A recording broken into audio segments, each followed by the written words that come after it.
ಎಲ್ರಿಗೂ ನಮಸ್ಕಾರ. Welcome to the Harshal ಚಾನಲ್ಗೆ ಎಲ್ರಿಗೂ ಸ್ವಾಗತ.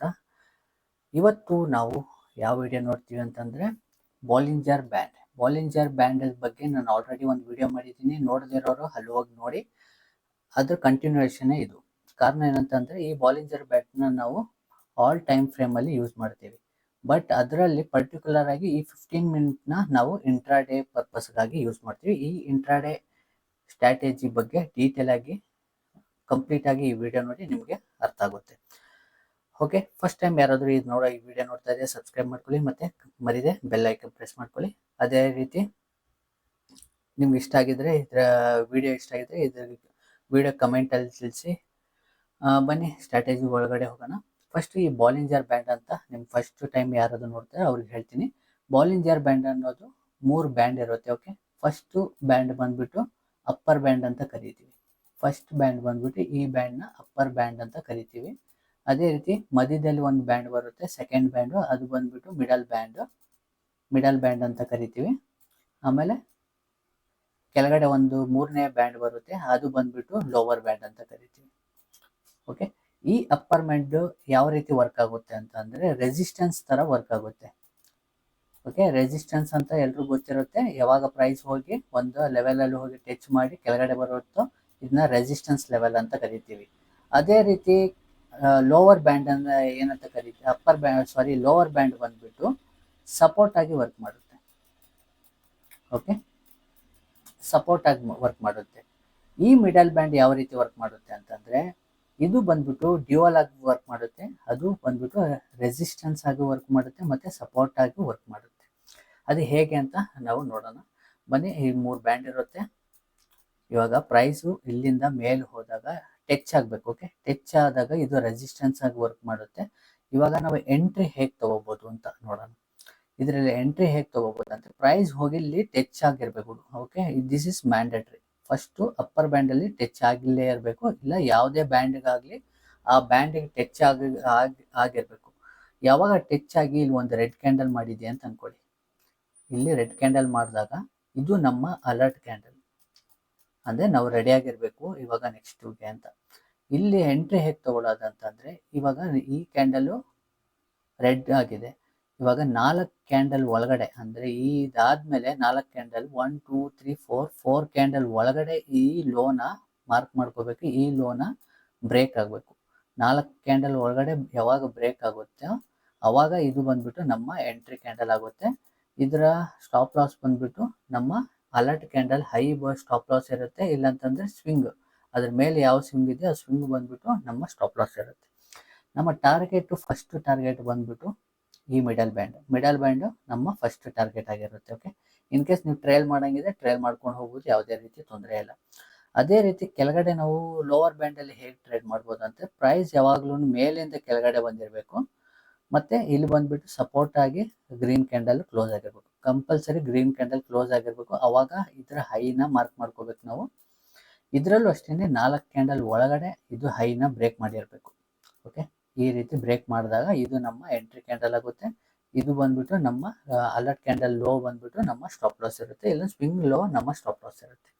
ಇವಾಗ ಮಿಡಲ್ ಬ್ಯಾಂಡ್ ಹೇಗೆ ಟ್ರೇಡ್ ಮಾಡ್ಬೋದು ಅಂತ ನೋಡೋಣ. ಮಿಡಲ್ ಬ್ಯಾಂಡ್ ಹೇಳ್ದಂಗೆ ಇದು ಒಂದು ಸಪೋರ್ಟ್ ಆಗಿ ವರ್ಕ್ ಮಾಡುತ್ತೆ ಮತ್ತೆ ರೆಸಿಸ್ಟೆನ್ಸ್ ವರ್ಕ್ ಮಾಡುತ್ತೆ. ಯಾವಾಗೆಲ್ಲ ಪ್ರೈಸ್ ಮೇಲಿಂದ ಕೆಳಗಡೆ ಬಂದು ಇಲ್ಲಿ ಒಂದು ಸಪೋರ್ಟ್ ತಗೊಂಡಾಗ ಇದು ನಮ್ಮ ಎಂಟ್ರಿ ಆಗುತ್ತೆ. ಓಕೆ, ಇದು ಬಂದ್ಬಿಟ್ಟು 2 ರೀತಿ ತಗೋಬಹುದು. ಡೈರೆಕ್ಟ್ ಆಗಿ ಎಂಟ್ರಿ ತಗೋಬಹುದು, ಇಲ್ಲ ಅಂತಂದ್ರೆ ಇದರಲ್ಲೂ ಕೂಡ ಸೇಮ್ 4 ಕ್ಯಾಂಡಲ್ ಒಳಗಡೆ ಈ ಹೈನ ಬ್ರೇಕ್ ಮಾಡಿರ್ಬೇಕು.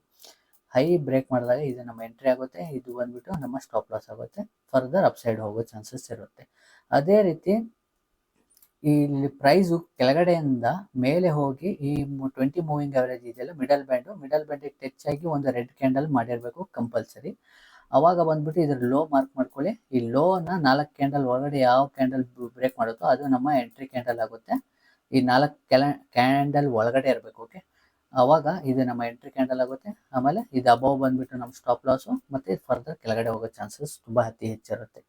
ಓಕೆ, ಇದು ಬಂದ್ಬಿಟ್ಟು rules and regulation for Bollinger band ಅದು. ಓಕೆ, ಇಲ್ಲಿ ಯಾವ ರೀತಿ ನೀವು ಟ್ರೇಡ್ ತೊಗೋಬೇಕಂತಂದರೆ ಇದು ಬಂದ್ಬಿಟ್ಟು 15 ಮಿನಿಟ್ಸಲ್ಲಿ ವರ್ಕ್ ಆಗುತ್ತೆ. 15 ಮಿನಿಟ್ಸಲ್ಲಿ ಇಂಡೆಕ್ಸಲ್ಲೂ ವರ್ಕ್ ಆಗುತ್ತೆ ಮತ್ತು ಸ್ಟಾಕ್ಸಲ್ಲೂ ವರ್ಕ್ ಆಗುತ್ತೆ. ಬಟ್ ಸ್ಟಾಕ್ಸಲ್ಲಿ ನೀವು ಏನು ಮಾಡ್ಬೇಕಂತಂದರೆ ಬ್ಲೂ ಚಿಪ್ ಕಂಪ್ನಿ ಸ್ಟಾಕ್ಸ್ ಮಾತ್ರ ಸೆಲೆಕ್ಟ್ ಮಾಡಿರಬೇಕು. ಬ್ಲೂ ಚಿಪ್ ಕಂಪ್ನಿ ಅಲ್ದಿರೋ ಸ್ಟಾಕ್ಸ್ನ ಸೆಲೆಕ್ಟ್ ಮಾಡೋಂಗಿಲ್ಲ ಮತ್ತು ಟ್ರೇಡ್ ಮಾಡೋಂಗಿಲ್ಲ. ಬಟ್ ಇದನ್ನು ಅವಾಯ್ಡ್ ಮಾಡೋದು ತುಂಬ ಒಳ್ಳೆಯದು. ಅದು ಕೂಡ ಬ್ಯಾಕ್ ಟೆಸ್ಟ್ ಮಾಡಿ ನೋಡೋಣ ಬನ್ನಿ, ಇಂಡೆಕ್ಸಲ್ಲಿ ಹೇಗೆ ವರ್ಕ್ ಮಾಡುತ್ತೆ ಮತ್ತು ಸ್ಟಾಕ್ಸಲ್ಲಿ.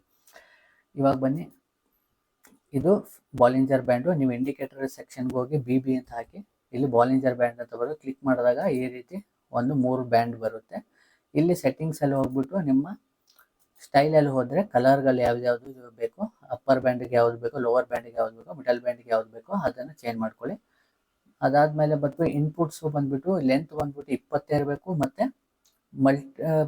ಬಂದ್ಬಿಟ್ಟು 2 ಇರಬೇಕು. ಯಾವುದೇ ರೀತಿ ಚೇಂಜ್ ಮಾಡೋಂಗಿಲ್ಲ. ಅದಾದಮೇಲೆ ಓಕೆ ಕೊಟ್ಬಿಡಿ ಅಷ್ಟೇ. ಇದಾದಮೇಲೆ ಈ ರೀತಿ ಬರುತ್ತೆ. ಇವಾಗ ನೋಡಿ, ನೀವು ಇಲ್ಲಿ ನೋಡ್ಬೋದು, ಇದನ್ನ ಇಲ್ಲಿ ಬಂದು ಕೆಳಗಡೆ ಬಂದು ಇಲ್ಲಿ ಸಪೋರ್ಟ್ ತೊಗೊಂಡು ಇಲ್ಲಿ ಒಂದು ಗ್ರೀನ್ ಕ್ಯಾಂಡಲ್, ಇದು ಹೈನ ಇದು ಬ್ರೇಕ್ ಮಾಡಿದ ತಕ್ಷಣ ನಮ್ಮ ಎಂಟ್ರಿ ಈ ಕ್ಯಾಂಡಲ್ ಆಗುತ್ತೆ.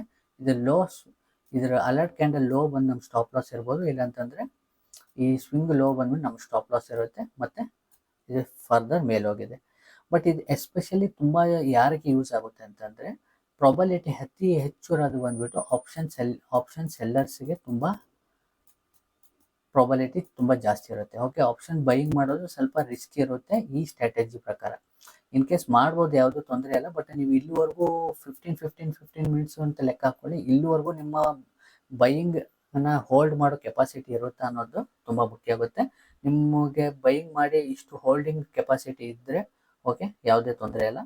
ಅದಾದಮೇಲೆ ರಿಸ್ಕ್ ನೋಡಿದಾಗ ನಮಗೆಲ್ಲ ಬಂದ್ಬಿಟ್ಟು 1-2 ಕ್ಯಾಂಡಲ್ 2 ಕ್ಯಾಂಡಲ್ ಮಾತ್ರ ನಮಗೆ ರಿಸ್ಕ್ ಇರುತ್ತೆ. ಓಕೆ, ಪ್ರಾಫಿಟ್ ಆದಾಗ ನೋಡಿ 1 2 3 4 5 6 ಕ್ಯಾಂಡಲ್ ಪ್ರಾಫಿಟ್. ಓಕೆ, 1:3 ನಮಗೆ ಸಿಗೋ ಚಾನ್ಸಸ್ ತುಂಬ ಅತಿ ಹೆಚ್ಚಿರುತ್ತೆ. ಇಲ್ಲಿ ನೋಡಿ, ಇಲ್ಲಿ ಟಚ್ ಆಗಿದೆ, ಇಲ್ಲಿ ರೆಡ್ ಕ್ಯಾಂಡಲ್ ಮಾಡಿದೆ, ಇದು ಒಂದು ನಮ್ಮ ಅಲರ್ಟ್ ಕ್ಯಾಂಡಲ್. ಇದು ಲೋ ಬಂದ್ಬಿಟ್ಟು ಈ ಕ್ಯಾಂಡಲ್ ಬ್ರೇಕ್ ಮಾಡಿದೆ, ಇದು ನಮ್ಮ ಎಂಟ್ರಿ. ಅದಾದಮೇಲೆ ನೋಡಿ ಕೆಳಗಡೆ ಬಂದಿದೆ, ನಮ್ಮ ಫಸ್ಟ್ ಟಾರ್ಗೆಟ್ ಹಿಟ್ ಆಗಿದೆ. ಅದಾದಮೇಲೆ ಸೇಮ್ ಇಲ್ಲಿ ನೋಡಿ, ಇಲ್ಲಿ ಮೇಲೆ ಹೋಗಿದೆ, ಇಲ್ಲಿ ಟಚ್ ಆಗಿದೆ, ಮತ್ತು ಇದು ಲೋ ಬ್ರೇಕ್ ಮಾಡಿದೆ, ಲೋ ಇಲ್ಲಿ ಬ್ರೇಕ್ ಮಾಡಿದೆ. ಇದು ಎಂಟ್ರಿ ತೊಗೋಬೇಕಂತಂದರೆ ಇಲ್ಲ ತೊಗೋಬಾರ್ದು. ಕಾರಣ ಏನಂತಂದರೆ ನೋಡಿ, ಲೋ ಬಂದು ಇಲ್ಲಿ ಈ ಕ್ಯಾಂಡಲ್ ಬ್ರೇಕ್ ಆಗಿದೆ, ಇದು ಆಲ್ರೆಡಿ ಕೆಳಗಡೆ ಬಂದು ಸ್ಟಾಪ್ ಆಗಿದೆ, ಅಂದರೆ ಫರ್ದರ್ ನಮಗಿಲ್ಲ. ನೆಕ್ಸ್ಟು ವೇಟ್ ಮಾಡಬೇಕು. ಇಲ್ಲಿ ನೋಡಿ, ಇಲ್ಲಿ ಬಂದ್ಬಿಟ್ಟು ಮತ್ತೆ ರಿಟ್ರೇಸ್ಮೆಂಟ್ ಆಗಿ ಮಿಡಲ್ ಬ್ಯಾಂಡಿಗೆ ಟಚ್ ಆಗಿ ರೆಡ್ ಕ್ಯಾಂಡಲ್ ಮಾಡಿದೆ. ರೆಡ್ ಕ್ಯಾಂಡಲ್ ಲೋ ಬಂದ್ಬಿಟ್ಟು ಇದು ಬ್ರೇಕ್ ಆಗಿದೆ, ಇದು ನಮ್ಮ ಎಂಟ್ರಿ ಕ್ಯಾಂಡಲ್. ಅದಾದಮೇಲೆ ನೋಡಿ ಫರ್ದರ್ ಕೆಳಗಡೆ ಹೋಗಿದೆ. ಇಲ್ಲಿ ಗ್ರೀನ್ ಕ್ಯಾಂಡಲ್ ಆಗಿದೆ, ಇಲ್ಲೆಲ್ಲ ಹೋಗಿದೆಯಾ ಅಂತಂದರೆ ಇಲ್ಲೆಲ್ಲ ಕ್ರಾಸ್ ಹಾಕಿಲ್ಲ. ನೋಡಿ, ಇಲ್ಲಿ ನಮಗೆ ಪ್ರಾಫಿಟ್ ಆಗಿದೆ, ಇಲ್ಲಿ ಪ್ರಾಫಿಟ್ ಆಗಿದೆ, ಇಲ್ಲಿ ಪ್ರಾಫಿಟ್ ಆಗಿದೆ, ನೋಡಿ ಇಲ್ಲಿ ಪ್ರಾಫಿಟ್ ಆಗಿದೆ ಅಲ್ವಾ. ಇದನ್ನು ನೀವು ಮಾಡಬೇಕಾಗಿರೋದು ತುಂಬ ಇಂಪಾರ್ಟೆಂಟ್ ಅಂತಂದರೆ ಬ್ಯಾಕ್ ಟೆಸ್ಟ್ ಮಾಡಬೇಕು. ಬ್ಯಾಕ್ ಟೆಸ್ಟ್ ಮಾಡೋದು ತುಂಬ ಮುಖ್ಯ ಆಗುತ್ತೆ. ಮತ್ತು ನೋಡಿ, ಇಲ್ಲೂ ಕೂಡ ನೋಡಿ ಬಂದು ಟಚ್ ಆಗಿದೆ, ಇದು ಹೈ ಬಂದ್ಬಿಟ್ಟು ಇದು ಬ್ರೇಕ್ ಆಗಿದೆ. ಇದಾದಮೇಲೆ ನೋಡಿ ಫರ್ದರ್ ಅಪ್ ಸೈಡು ತುಂಬ ರಾಕೆಟ್ ಥರ ಮೂವ್ ಆಗಿದೆ. ಅದೇ ರೀತಿ ಎಲ್ಲಿ ಟಚ್ ಆಗಿದೆ, ನೆಕ್ಸ್ಟ್ ನೋಡಿ ಇಲ್ಲಿ ರೆಸಿಸ್ಟೆನ್ಸ್ ತೊಗೊಂಡಿದೆ, ಇಲ್ಲೆಲ್ಲ ನೋಡಿ ಸಪೋರ್ಟ್ ತೊಗೊಂಡಿದೆ. ಓಕೆ, ಅದೇ ರೀತಿ ನಾವು ಸ್ಟಾಕ್ಸಲ್ಲಿ ಕೂಡ ಇದು ವರ್ಕ್ ಆಗುತ್ತೆ ಇಲ್ವ ಅಂತ ನೋಡೋಣ. ಪ್ರತಿಯೊಂದು ಇದು ಬ್ಲೂ ಚಿಪ್ ಕಂಪ್ನಿಗಳು ನೋಡಿ, ರಿಲಯನ್ಸಲ್ಲಿ ವರ್ಕ್ ಆಗಿದೆ, ಹೇಗೆ ವರ್ಕ್ ಆಗಿದೆ, ಸಪೋರ್ಟ್ ವರ್ಕ್ ಆಗಿದೆ, ರೆಸಿಸ್ಟೆನ್ಸ್ ವರ್ಕ್ ಆಗಿದೆ. ಮತ್ತು ನೋಡಿ TCS ನೋಡಿ, TCS ನೋಡಿ, ಇಲ್ಲಿ ನೋಡಿ ವರ್ಕ್ ಆಗಿದೆ, ಇಲ್ಲಿ ನೋಡಿ ಸಪೋರ್ಟ್ ಆಗೋ ಆ್ಯಕ್ಟ್ ಆಗಿದೆ, ಇಲ್ಲಿ ನೋಡಿ ಸಪೋರ್ಟ್ ಆ್ಯಕ್ಟ್ ಆಗಿದೆ, ಇಲ್ಲಿ ನೋಡಿ ಇಲ್ಲೆಲ್ಲ ರೆಸಿಸ್ಟೆನ್ಸ್ ಆಗಿ ಆ್ಯಕ್ಟ್ ಮಾಡಿದೆ. ಓಕೆ, ಇಲ್ಲಿ ನೋಡಿ ರೆಸಿಸ್ಟೆನ್ಸ್ ಆ್ಯಕ್ಟ್ ಮಾಡಿದೆ. ಅದೇ ರೀತಿ ಬೇರೆ ನೋಡೋಣ. ನೋಡಿ ವಿಪ್ರೋ ನೋಡಿ, ರೆಸಿಸ್ಟೆನ್ಸ್ ವರ್ಕ್ ಆಗಿದೆ, ಸಪೋರ್ಟ್ ವರ್ಕ್ ಆಗಿದೆ, ಮತ್ತು ಇಲ್ಲಿ ರೆಸಿಸ್ಟೆನ್ಸ್ ವರ್ಕ್ ಆಗಿದೆ, ಇಲ್ಲಿ ಸಪೋರ್ಟ್ ವರ್ಕ್ ಆಗಿದೆ, ಇಲ್ಲಿ ನೋಡಿ ರೆಸಿಸ್ಟೆನ್ಸ್ ಆಗಿ ವರ್ಕ್ ಆಗಿದೆ. ಓಕೆ, ಈ ರೀತಿ ಪ್ರತಿಯೊಂದರಲ್ಲೂ ನೀವು ಮಾಡ್ಬೋದು. ಬಟ್ ಇದಕ್ಕೆ ನಿಮಗೆ ಮಾಡಬೇಕಾಗಿರೋದು ಮೋಸ್ಟ್ ಇಂಪಾರ್ಟೆಂಟ್ ಥಿಂಗ್ ಅಂತಂದರೆ ನೀವು ಖುದ್ದಾಗಿ ಬ್ಯಾಕ್ ಟೆಸ್ಟ್ ಮಾಡಬೇಕಾಗುತ್ತೆ. ಬ್ಯಾಕ್ ಟೆಸ್ಟು ತುಂಬ ಅತಿ ಹೆಚ್ಚಾಗಿ ಮಾಡಬೇಕಾಗುತ್ತೆ. ಕಾರಣ ಏನಂತಂದರೆ, ನಾವು ಇಲ್ಲಿ ಹೇಳುವಾಗ ತುಂಬ ಈಸಿ ಇರುತ್ತೆ ನಿಮಗೆ.